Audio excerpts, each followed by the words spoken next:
Durante una parte de su juventud, Eduardo del Río estudió en el seminario de los Salesianos. Allí conoció la disciplina de la doctrina, verdades organizadas para ser aprendidas, repetidas y transmitidas. El latín, las oraciones, las respuestas que no se discuten. El seminario era un lugar de obediencia y no de preguntas. Pero Eduardo no terminó como sacerdote. Dejó el seminario y con el tiempo, su nombre se transformó en Ríos. Años después firmaría con ese seudónimo, que parecía conservar una resonancia latina. Pero lo verdaderamente importante no estaba en el origen del nombre, sino en lo que haría con él. Porque el seminarista que abandonó la formación religiosa no dejó atrás la vocación de enseñar. La transformó. De aquella formación le quedó algo más que el latín. Le quedó una estructura mental, la del catecismo, con sus preguntas y respuestas organizadas, y su voluntad de alcanzar a una comunidad, y su necesidad de traducir ideas abstractas en gestos concretos. Esa estructura, años después, se convertiría en el molde de sus libros, pero con una diferencia fundamental. Donde el catecismo pedía fe, Ríos pediría examen. Donde ofrecía certezas, él ofrecería preguntas. La doctrina que aprendió de memoria se convirtió en un método invertido. Ríos no fue un teórico ni un académico. Fue un dibujante, pero también un maestro. Un maestro sin pizarrón y sin pupitres y sin calificaciones, cuya aula era cualquier lugar donde alguien abriera sus páginas. La lengua del seminarista se convirtió en la lengua de la irreverencia. Y esa lengua, a diferencia del latín, estaba viva. Ríos no tuvo maestros de dibujo. Nunca pisó una academia de bellas artes. Su formación fue el oficio, en el sentido más literal. Fue vendedor de jabón, mensajero, telefonista en una funeraria. Oficios que lo mantuvieron cerca de la calle y de las personas comunes, lejos de las academias donde nunca estudió. En la funeraria, atendiendo teléfonos entre llamadas de familiares en duelo, empezó a garabatear. No eran obras, eran trazos. La mano que dibuja mientras la mente espera. El oficio no era un escalón hacia el éxito. No había un plan de carrera. Era la vida. Y la vida, para alguien sin apellido ni herencia, se gana con lo que se tiene. Ríos tenía manos y tenía tiempo. Y en ese tiempo, sin saberlo, estaba construyendo una mirada. La de quien observa desde el borde, desde la calle, no desde la cátedra, desde la necesidad, no desde el privilegio. Un día, un cliente vio sus dibujos y le gustaron, y le sugirió que los llevara a una revista. Ríos tomó el consejo, pero no con la ambición de un artista, sino con la necesidad de quien busca un camino. Antes de ese día hubo años de observar sin ser observado, años de aprender el oficio de la vida antes que el oficio del dibujo. Ríos no dibujaba lo que había estudiado, sino lo que había visto. La ciudad, la calle, el mercado, la oficina, la funeraria, la vida, con sus pequeñas miserias y sus pequeñas astucias. Su primera publicación formal fue en 1955, en la revista Jaja. Su debut no representó un triunfo inmediato, sino la entrada a un mundo de papel y tinta que pronto se volvería su territorio. Jaja era una revista de humor, pero el humor en el México de los años 50 no era solo entretenimiento. Era un espacio donde se podía decir lo que en otros no se podía. El país vivía bajo la sombra del PRI, la censura y una prensa que aprendía a callar. La risa era un refugio, pero también una trinchera. Y Ríos entendió eso muy pronto. Sus viñetas no eran solo chistes, eran observaciones oblicuas sobre la política, la religión y la hipocresía cotidiana. Un político con una promesa incumplida, un cura con una sotana demasiado limpia, un rico que se hacía el pobre, un pobre que aprendía a sobrevivir. Con los años, colaboraría en publicaciones como Política Siempre, Proceso, La Jornada y muchas otras. Cada publicación era un espacio ganado. Cada viñeta, un ladrillo en un muro de irreverencia que protegía la libertad de pensar. Pero Ríos no era un destructor. Le interesaba mostrar, señalar, hacer visible lo que el poder ocultaba. Y lo hacía con un trazo sencillo, casi infantil, sin grandilocuencia ni solemnidad.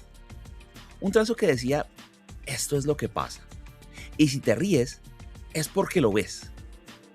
El humor en sus manos era un método para decir lo que no se podía decir en voz alta, para señalar lo que el silencio protegía. En 1965 nació Los Supermachos.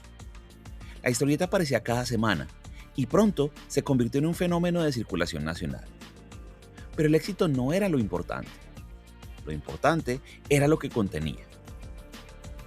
Ríos inventó un país, San Garabato de las Tunas. Un pueblo de provincia con su plaza y su iglesia y su ayuntamiento y sus calles de tierra. Pero San Garabato no era cualquier pueblo. Era una maqueta del sistema político mexicano. Allí estaban la corrupción, el caciquismo, la desigualdad, la sumisión, el miedo. Don Perpetuo era el cacique, el dueño del pueblo, de las tierras y de las voluntades. Tenía el poder de nombrar autoridades, repartir justicia y callar a quien se atreviera a hablar. El cura lo bendecía todo, las autoridades le lamían las botas y los campesinos sufrían en silencio. En medio de todo eso, Juan Calzoncín, un indígena informado y astuto, con una conciencia que no se dejaba adormecer. Calzoncín era una invención política de primer orden. En el México de los 60, los personajes indígenas en los medios solían aparecer como figuras pintorescas o victimizadas, cuando no directamente ausentes. Ríos le devolvió la inteligencia. Calzoncín no solo descubre la corrupción, la entiende, la nombra y la combate con el único recurso que tiene, la palabra y la risa. No es un héroe, pero tampoco es una víctima. Es alguien que ve y no se calla. Y esa decisión, la de colocar la conciencia crítica en un indígena y no en un intelectual de ciudad, era también una declaración política sobre quién tiene derecho a pensar y a hablar. San Garabato funcionaba al revés del sistema real. En lugar de ocultar las grietas, las mostraba. En lugar de naturalizar la desigualdad, la hacía ridícula. Un cacique con sus medallas, un cura con su Biblia, un político con su discurso. Todo era susceptible de ser dibujado y, por lo tanto, de ser cuestionado. Los lectores se reían, pero también se reconocían. Veían a sus gobernantes, a sus curas, a sus patrones, y veían a Calzoncín. Y allí, en esas páginas de papel barato, estaba la posibilidad de imaginar otro país. La circulación de los supermachos llegó a rondar los 200,000 ejemplares semanales. Algunos recuentos la sitúan hasta en 250,000. Números que hoy parecen de otro mundo. Pero el éxito, en el México de aquellos años, no era una garantía de libertad, sino ponerse un blanco en la espalda. Las presiones comenzaron y llegaban como órdenes. La editorial, bajo presión gubernamental, pidió cambios, bajar el tono, moderar las críticas, no tocar ciertos temas. Ríos no cedió. Entonces, sin previo aviso, la editorial le arrebató los derechos de sus personajes. Se quedó sin San Garabato, sin Calzoncín, sin Don Perpetuo, sin el mundo que había creado. Los personajes siguieron publicándose, pero sin su autor. El poder había encontrado la forma de callarlo sin decirle que se callara. No fue un conflicto comercial, sino un acto de censura. Ríos perdió el control sobre su creación y tuvo que abandonar el mundo que había inventado. Pero no se detuvo. En lugar de irse a otra parte a hacer lo mismo, creó Los Agachados. Y con ella amplió el territorio. San Garabato era un pueblo. Los Agachados era un país entero. Y después, el mundo. La nueva historieta ya no se limitaba a la maqueta del sistema mexicano. Abordaba la historia nacional, el imperialismo, la religión, la economía. La pérdida de San Garabato, paradójicamente, empujó a Ríos hacia su futura vocación de divulgador. Sin el despojo, quizá nunca habría escrito Marx para principiantes. Esta vez buscaría conservar un mayor control sobre su voz y sobre el espacio del que hablaba. Rius aprendió que cuando un espacio se cerraba, todavía podía construir otro, otra publicación, otros personajes, otra audiencia. En 1966 publicó Cuba para principiantes. Y no era un libro como los demás, sino una clase magistral en formato de historieta. La idea era muy simple: hacer accesible lo que las academias y las bibliotecas volvían inaccesible. La Revolución Cubana, con sus fechas, personajes y contradicciones, en dibujos, viñetas y un lenguaje que cualquiera podía entender. Rius escribía para los que nunca habían leído un libro de política, para los que se sentían excluidos de las conversaciones sobre el poder. A este título le siguieron otros que compartían el mismo modelo didáctico: Marx para principiantes, Filosofía para principiantes, Economía para principiantes. Cada uno era un ladrillo en una biblioteca popular, donde la teoría no era un lujo, sino una herramienta, donde la filosofía no era un juego de palabras, sino una forma de entender el mundo, donde la economía no era un misterio, sino una explicación de por qué unos tienen y otros no. Rius no explicaba para informar, sino para transformar. El humor no era un adorno, era el vehículo. La risa no era un escape, sino una llave que abría puertas que la seriedad académica mantenía cerradas. El lector aprendía mientras se reía, y esa risa lo hacía cómplice. Lo colocaba del lado de quien entiende, no de quien obedece. La serie se tradujo a varios idiomas y llegó a lectores que nunca habían abierto un libro de política. Rius había unido sus oficios: dibujante, escritor y educador popular. Un maestro cuyo método era el dibujo y cuyo objetivo era la conciencia. Rius fue un creyente, pero no de la fe católica, sino de la fe política. Creyó, por ejemplo, en la Revolución Cubana, en el socialismo, en la posibilidad de un futuro distinto. Fue un militante y un entusiasta, alguien que veía en la izquierda no una opción, sino una convicción. Sus libros no eran neutrales, tenían una posición política explícita y en ocasiones un entusiasmo que más tarde él mismo reconocería como excesivo. Pero la convicción en Rius no era una prisión, sino un punto de partida. En 1994 publicó Lástima de Cuba. El título lo dice todo.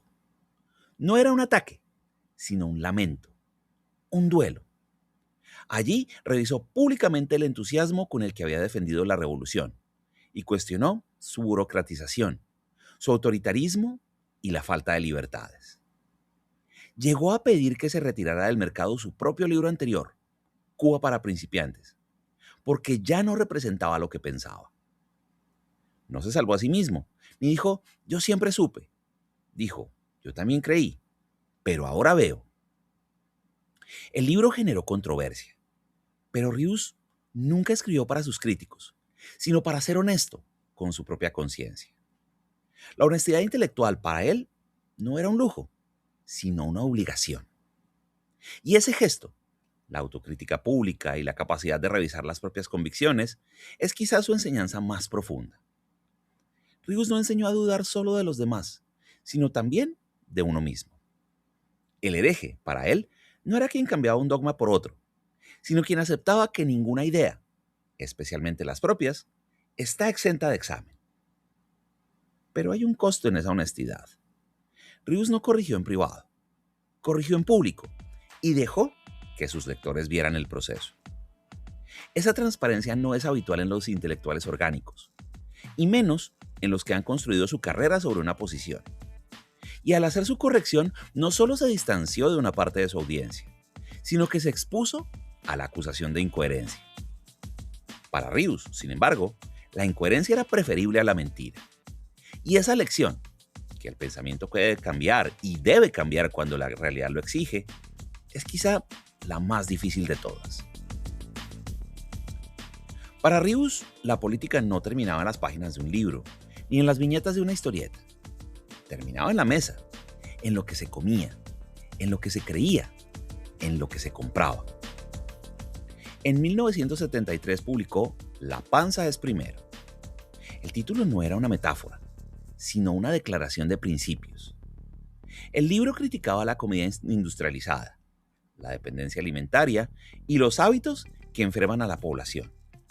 Y proponía recetas y formas de comer más sanas, más baratas y más justas. Y se convirtió en uno de sus libros más populares, porque hablaba de algo que todos entendían: el hambre y la necesidad de comer bien. Ríos también escribió sobre herbolaria, medicina natural, sexualidad, religión, con libros como Manual del Perfecto Ateo y El Católico Preguntó. No eran ataques, sino preguntas.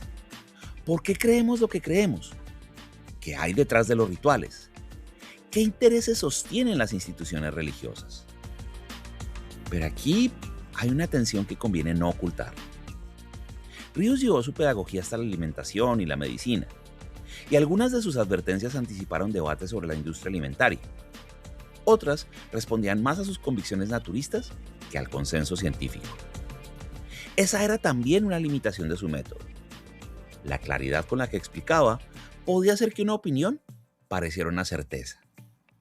Aplicar a Ríos la duda que él exigía a los demás es tal vez la forma más coherente de narrarlo. La coherencia de Ríos no era teórica, sino práctica. No separaba la crítica social de la elección personal. Por eso fue vegetariano. Por eso desconfiaba de la medicina industrial. Por eso, en un país católico, se declaraba ateo. Pero no por provocación, sino por pura convicción. La ideología, para él, era una forma de vivir. Y esa forma implicaba preguntarse, cada día, ¿hasta dónde llega la revolución cuando termina la lectura y comienza la vida cotidiana? En 1996, Ríos se reunió con El Fisgón, Hernández, Helguera y Patricio para fundar El Chamuco y los Hijos del Averno. No era su primera revista, pero sí la más ambiciosa y la más colectiva. La primera época apareció bajo el sello de Grijalbo. Años después, en su nueva etapa, los propios moneros desarrollarían una estructura editorial independiente para sostener la revista, lejos de los grandes grupos editoriales. El nombre lo decía todo. El Chamuco es, en el español de México, el diablo, y los Hijos del Averno, sus secuaces. La revista se definía, desde su primera edición, como una revista ortodoxa, dogmática, cuadrada y catorcenal, con hartos monos, pero sin rascahuele, para la mayor gloria de Dios. El humor, como siempre en Ríos, era una máscara que cubría una intención seria: reírse de lo que duele y señalar lo que se oculta. Pero el Chamuco no era solo un espacio para la crítica, sino una conversación colectiva donde Ríos, ya veterano, compartía página con una nueva generación de moneros. No como maestro, sino como compañero. Alguien que sabía que la irreverencia, para ser efectiva, no podía ser un acto solitario. Tenía que ser un incendio compartido. La influencia de Ríos no se detuvo en las fronteras de México. Sus libros para principiantes inspiraron una serie homóloga en inglés, For Beginners, que se publicó en Estados Unidos y Reino Unido, y que a su vez anticipó el fenómeno editorial de los manuales For Dummies. Marx para principiantes se convirtió en un éxito internacional y fue traducido a varios idiomas. Hay fuentes que indican que el caricaturista estadounidense Art Spiegelman, el autor de Maus, lo mencionó entre sus referencias, pero no porque Ríos hubiera inventado un género, sino porque había demostrado que la historieta podía ser un vehículo para el pensamiento complejo sin renunciar a la claridad. Pero Ríos trabajaba solo. No tenía ni equipo de investigación ni asistentes. Sus originales, combinación de collages y tinta china, los entregaban a escala 1:1, perfectos y en tiempo récord. Ariel Rosales, su editor durante décadas, recordaba que Ríos se hacía cargo de todas las investigaciones que implicaban sus libros. Leía, digería, sintetizaba y dibujaba. Todo él solo. Esa soledad también era su método. Una conversación ininterrumpida entre el autor y el lector, sin intermediarios. Su lenguaje visual era parte de esa conversación. No había una sola manera de dibujar en sus páginas. Combinaba viñetas, collages, fotografías, recortes de prensa y tipografía irregular.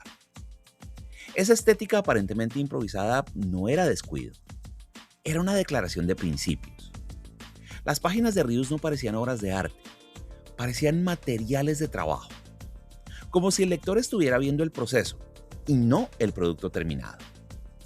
Eso facilitaba la lectura. No había distancia entre el autor y el lector. No había solemnidad. No había un saber que se impusiera desde arriba. Alguna vez dijo que no se consideraba un caricaturista, sino un humorista gráfico. Y la distinción no era menor. El humor, para él, no era un adorno de la crítica, sino su materia prima. La risa era el vehículo, pero el destino era siempre la conciencia. Y ese destino, pensaba, no se alcanzaba en soledad, sino en la conversación con quien lee. Por eso su herencia no se mide en números, sino en la cantidad de dibujantes que lo reconocen como un punto de partida. El título de padre de los moneros le venía incómodo. En una entrevista de 1993 bromeó, pues ya me estoy sintiendo más el abuelo. Pero aceptaba el reconocimiento con gratitud. Para mí es una gran satisfacción de veras sentir que los jóvenes de la caricatura me consideran su padre espiritual. El caricaturista José Hernández, quien comenzó su carrera en una revista dirigida por Rius, lo describió como la mejor escuela que pudo haber tenido. La influencia de Rius no fue estilística, sino ética. No enseñó a dibujar, sino a mirar. Enseñó que el humor no es un escape, sino un acto de conciencia. Que la caricatura no es un adorno, sino una herramienta. Y que el trazo, bien usado, puede ser más poderoso que cualquier discurso. Cuando murió, el hashtag Gracias Rius circuló entre moneros y lectores. No era una despedida, sino un reconocimiento. Su obra, como él mismo había hecho con sus maestros, seguía viva en quienes la habían heredado. La muerte le llegó el 8 de agosto de 2017, en Tepoztlán, Morelos. Rius tenía 83 años. Y no había elegido Tepoztlán por casualidad. A finales de los 60 fue secuestrado por militares y sometido a un simulacro de fusilamiento.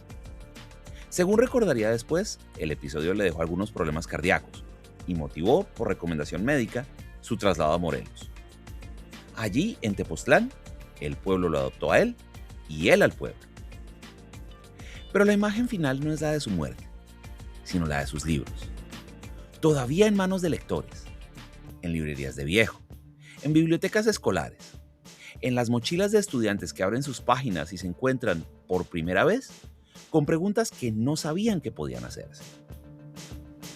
Rius pasó su vida escribiendo un catecismo al revés, uno que no ofrecía respuestas para obedecer, sino preguntas para desconfiar, que no enseñaba a repetir, sino a pensar, que no pedía fe, sino curiosidad.